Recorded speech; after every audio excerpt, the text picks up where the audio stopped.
All right, let's get right into it. Today, we're not just looking at another metabolic pathway on a chart. We're actually going to follow the story of one single, incredibly important amino acid, methionine.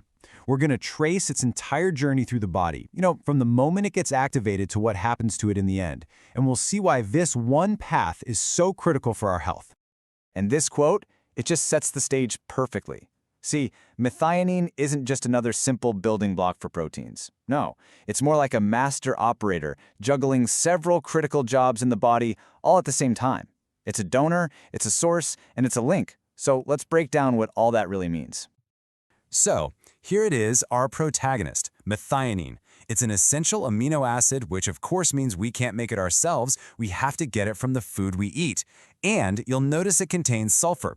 That's a huge part of its identity and its function. It's what makes it so biochemically unique and a central player in this whole game.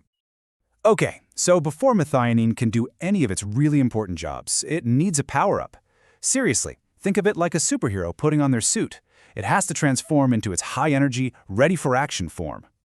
And here's that power-up in action. Methionine basically grabs a bunch of energy from ATP to become S-Adenosylmethionine, or as we call it, SAM. That's its active form.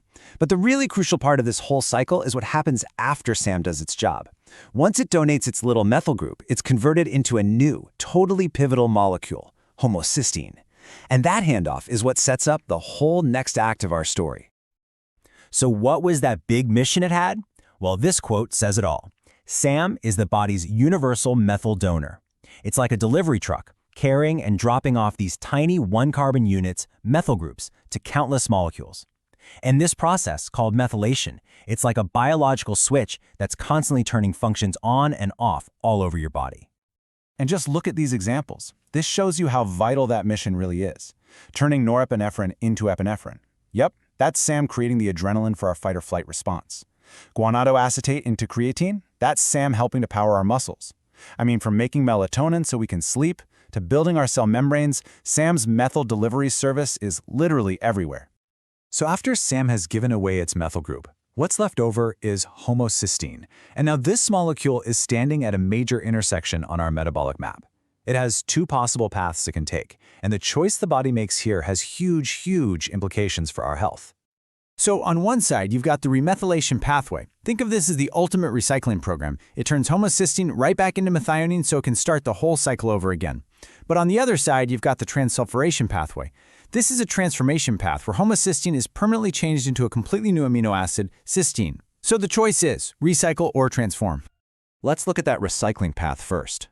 To turn homocysteine back into methionine, the body needs three key things.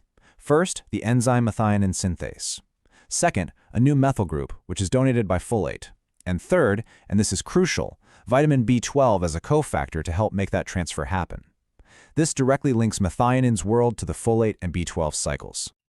Okay, now for path number 2, the transformation. To turn homocysteine into cysteine, we need a totally different set of tools. The key enzyme here is cystathionine beta synthase, and its essential sidekick, its cofactor, is vitamin B6. This pathway, by the way, is the whole reason we consider cysteine a non-essential amino acid, because as long as we have enough methionine coming in, our bodies can just make it. Which of course leads to the really critical question. We have these two elegant pathways to handle homocysteine, but what happens if there's a roadblock? What if the recycling machinery or the transformation machinery just breaks down? Well, the result is a condition called hyperhomocysteinemia. It's a mouthful, I know. But basically, when homocysteine can't get cleared out, its levels in the blood start to rise, and the causes link right back to what we just talked about, deficiencies in those exact vitamins, B6, B12, or folate. And these high levels are toxic. They're strongly associated with damage to our blood vessels, which can lead to clots and heart disease. Now, there's an even more severe genetic version of this problem called homocystinuria. Here, the issue isn't just a vitamin deficiency. It's a broken enzyme right from birth. The most common defect is in that enzyme we just mentioned, cystathionine beta synthase, which is the gateway to the transformation pathway. The homocysteine backup this causes is massive and leads to severe systemic problems that affect the brain, eyes, and skeleton. And this table kind of shows us that homocystinuria isn't just one single disease. While a defect in that main transformation enzyme causes type I, you can see the other types show that the recycling pathway can also break down, maybe due to problems with folate or vitamin B12. The end result is the same, high homocysteine, but the root cause can be different. So the really crucial point here is that keeping this entire metabolic network running smoothly really just comes down to having the right toolkit. And that toolkit, it's made of vitamins. This table really puts that toolkit all in one place. It's a perfect summary for exam revision. You can see vitamin B6 is absolutely essential for the transformation path. Meanwhile, vitamin B12 and folate are the dynamic duo for the recycling path. A deficiency in any single one of them can jam up the whole system and cause homocysteine levels to spike. So as we wrap with this whole journey of methionine, you can see it's not just one story, is it? It's really a central hub that connects the massive process of methylation, the synthesis of another key amino acid, cysteine, and the essential metabolic cycles of 3 key vitamins, B6, B12, and folate. It's all connected.